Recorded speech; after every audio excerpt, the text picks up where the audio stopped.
ایک موقع پر نبی پاک صلی اللہ تعالی علیہ وسلم نے ارادہ فرمایا کہ حضرت علی کو اپنا نائب بنا کے مدینہ منورہ میں چھوڑ کے جایا جائے۔ محبوب کریم علیہ السلام جب بھی تشریف لے جاتے تھے تو کسی ایک کو نائب بنا کر مدینہ منورہ میں چھوڑ جاتے۔ حضرت عبداللہ ابن مختوم رضی اللہ تعالیٰ عنہ کو بھی ایک دفعہ حضور چھوڑ کے گئے تو ایک جنگ کے موقع پر محبوب نے حضرت علی شیر خدا سے کہا کہ آپ کو میں اپنا نائب بنا کے یہاں چھوڑ کے جاتا ہوں۔ یہاں لوگ جان چھڑاتے ہیں، کام کا جب وقت آتا ہے، میدان میں نکلنے کا وقت آتا ہے تو جان چھڑاتے ہیں، اور وہ کہتے ہیں کہ باقی سارے کام لے لو، جب وقت مشکل آئے تو پھر ہمیں کام نہ بتاؤ۔ اب مشکل وقت ہے، جہاد میں جانا ہے۔ حضرت مولا علی شیر خدا کرم اللہ تعالی وجہہ الکریم کو حضور نے فرمایا کہ اس دفعہ میرا ارادہ بنا ہے کہ تمہیں چھوڑ کے جاؤں۔ تو حضرت علی کو چھوڑ کے جایا جا رہا ہے، ان کو مدینے میں رہنا ہے، میدان میں نہیں جانا۔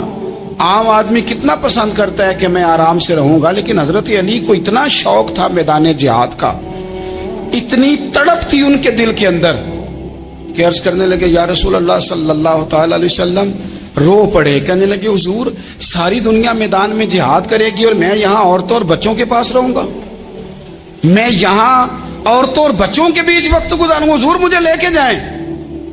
تو وہاں بھی حضور نے محبت کی بات سمجھائی، فرمایا علی جب حضرت موسیٰ کوہ طور پہ گئے تھے تو اپنے بھائی جناب ہارون کو چھوڑ گئے تھے، تو تم بھی تو میرے لیے اسی طرح ہو نا جس طرح موسیٰ کے لیے ہارون تھے۔ لیکن فرمایا یہ یاد رکھنا میرے بعد نبی کوئی نہیں، حضرت موسیٰ بھی نبی ہیں اور جناب ہارون بھی نبی ہیں علیہم السلام، لیکن وہ انہیں چھوڑ کے گئے تھے، میں تمہیں چھوڑ کے جا رہا ہوں۔ کہ ایک بات اپنے ذہن کے اندر بٹھانا کہ میرے بعد کوئی نبی نہیں آئے گا۔ تو ایک شخص تھا عمر بن عبد ود، 90 سال کا بوڑھا، لیکن جب تلوار لے کے میدان میں آتا تھا تو 1000 آدمی کے مقابلے میں لڑتا تھا، اور لوگ جگہ جگہ یہ کہتے تھے تو اس طرح ہے جس طرح عمر بن عبد ود لوگوں کو ڈراتا ہے، تو اس طرح ہو گیا۔ یہ اس کے ارد گرد کے لوگ اس کی مثالیں دیتے تھے۔ جنگ خندق جب ہو رہی تھی تو یہ مقابلے میں آ گیا، تو حضرت علی المرتضیٰ شیر خدا کرم اللہ تعالی وجہ الکریم بھی تشریف فرما تھے۔ اب پورے عرب کے اندر اس کے بارے میں یہ کہا جاتا تھا کہ اس سے نہ لڑو، وہ تو خونخوار ہے، وہ تو درندہ ہے، وہ تو جنگلی شیر کی طرح آتا ہے، وہ تو کاٹ کھانے کو دوڑتا ہے، اس سے کون لڑے۔ ایک خیال تھا، اور وہ پراپوگنڈا بعض اوقات اتنا زیادہ کسی کے بارے میں ہوتا ہے کہ میں بچے لوگ آتے ہیں نا بچہ دم کرانے کے لیے تو کہتے ہیں پیر صاحب بڑا ضدی ہے، کسی کی بات نہیں مانتا، باقی بچے ٹھیک تھے، یہ تو بڑا ہی نالائق نکل آیا ہے۔ تو میں کہتا ہوں کہ آپ اس کے سامنے یہ والی باتیں نہ کریں، یہ پکا ہو جائے گا کہ میں ضدی ہوں۔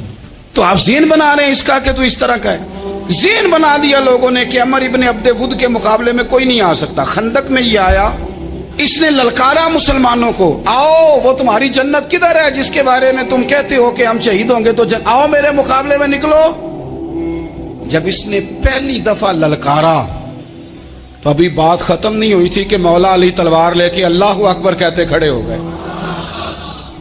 حضور نے فرمایا بیٹھ جاؤ، حضرت علی پھر بیٹھ گئے۔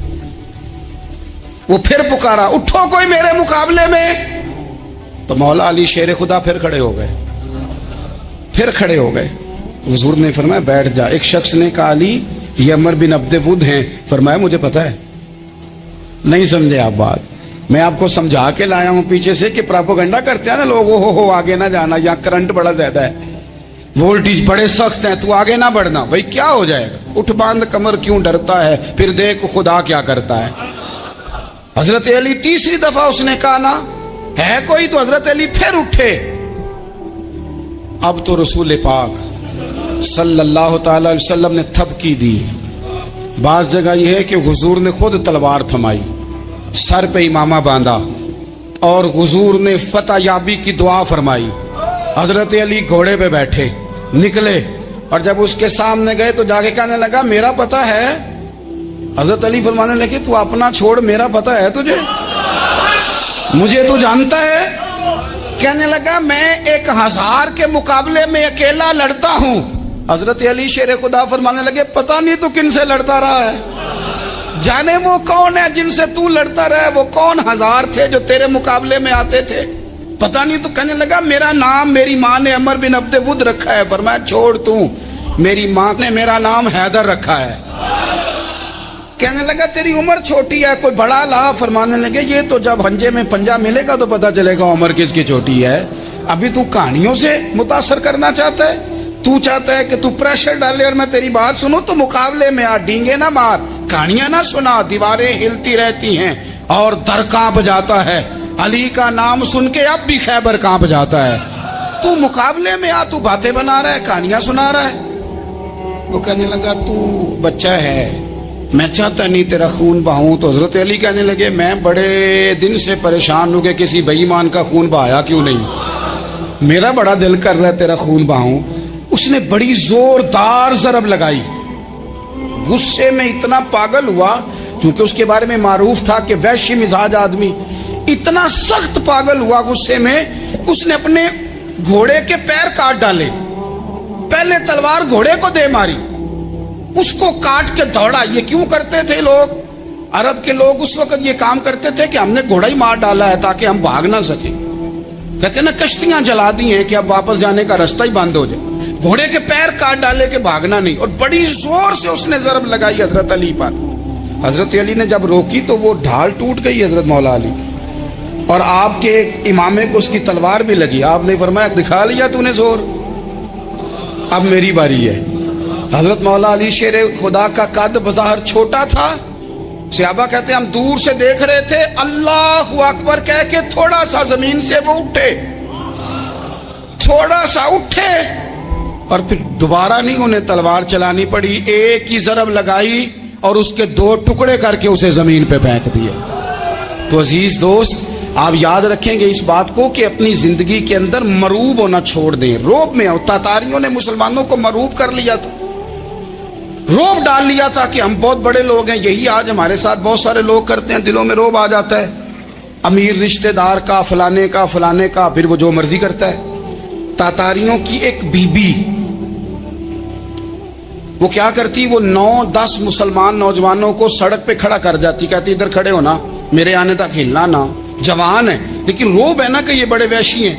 اکیلی بی بی اندر جاتی، تلوار لے آتی، اور وہ کھڑے ہیں، وہ بھاگے بھی نہیں، اتنا ڈر گئے، ٹانگیں کانپ رہی ہیں، بھاگنے کی بھی جرت نہیں کر رہے۔ تسلی سے گئی ہے، تلوار لے کے آئی ہے، اور اس نے 9 جوان مسلمانوں کے گلے کاٹ دیے۔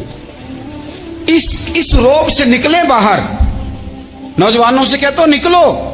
اور جن لوگوں نے دنیا میں انقلاب برپا کیا وہ غریب گھروں کے تھے، وہ لوگ تھے کہ جو بظاہر کسی بڑے قبیلے سے نہیں تھے۔ آپ محنت کریں، تعلیم حاصل کریں، جدوجہد کریں، مشقت کریں، اپنی زندگی میں کچھ مقاصد کے حصول کے لیے آگے بڑھیں۔ اور اگر آپ کہیں کہ دائیں بائیں میرے فلاں آدمی مجھے یہ مشورہ دے رہا ہے، تو کچھ لوگ دنیا میں باتیں کرنے آئے ہیں، انہوں نے باتیں کرنی ہیں اور بڑا فائدہ ہوتا ہے، ان کو باتیں کر لینے دیں، ان کو کرتے رہنے دیں۔ کام کرنے والا بندہ کام کرتا ہے اور کرتا ہی چلا جاتا ہے، وہ منزل تک پہنچ جاتا ہے۔ تو حضرت علی کے مزاج میں دلیری ہے، ہمت ہے، ایک بات، اور دوسری بات دانائی، حکمت۔ یہ جو ہمارے فیصلے ہیں نا جذباتی، اور جناب آج فلانے نے یہ کہہ دیا تو میرا پروگرام یہ بن گیا، تو پھر کل کسی نے اور کچھ کہہ دیا تو میرا پلان اور بن گیا۔ میں سب سے زیادہ ان لوگوں کے حق میں پریشان ہوتا ہوں جو سویرے کچھ اور کہتے ہیں، دوپہر کو کچھ اور کہتے ہیں، شام کو کچھ اور کہتے ہیں۔ بھئی آپ کا کوئی نظریہ ہونا چاہیے، کوئی ویژن ہونا چاہیے زندگی میں، آپ کے اندر کوئی حکمت اور دانائی ہونی چاہیے۔ اس کے لیے کیا کرنے کی ضرورت ہوتی ہے؟ اس کے لیے ضرورت ہوتی ہے کہ آپ کا ذہن ایک طرف ہو۔ میرے اسا فرمایا کرتے تھے زندگی میں ایک کام کر لو پر صحیح کر کے کر لو۔ ہم نے تو سارے کام کرنے ہیں۔ آج کل ہر بندہ صحافی ہے، ہر بندہ تجزیہ نگار ہے، ہر بندہ سیاستدان ہے، ہر بندہ ہی مفتی ہے، ہر بندہ ہی جناب واعظ ہے، ہر بندے کے پاس ہی کچھ مسئلے۔ اس کا نقصان یہ ہے کہ کسی کے پاس بھی کچھ نہیں۔ وہ کسی درویش نے کہا تھا کہ جب سب لیڈر ہوں تو سمجھو کوئی لیڈر نہیں، کیونکہ سارے جو لیڈر ہو گئے۔ میرے عزیز، ایک طرف ذہن کو رکھیں اور اپنے اس کام میں کمال پیدا کریں۔ حضرت مولا علی شیر خدا کو اللہ نے حکمت دی تھی۔ نبی پاک صلی اللہ تعالی وسلم کے صحابی حضرت عبداللہ ابن مسعود رضی اللہ تعالیٰ عنہ فرماتے ہیں، امام ابو نعیم نے لکھا ہے کہ حضرت عبداللہ ابن مسعود فرماتے ہیں نبی پاک صلی اللہ علیہ وسلم نے فرمایا اگر حکمت کے 10 حصے کیے جائیں نا، دانائی کے 10 حصے کیے جائیں، تو اس میں سے 9 حصے اللہ تعالیٰ نے حضرت علی کو عطا فرمائے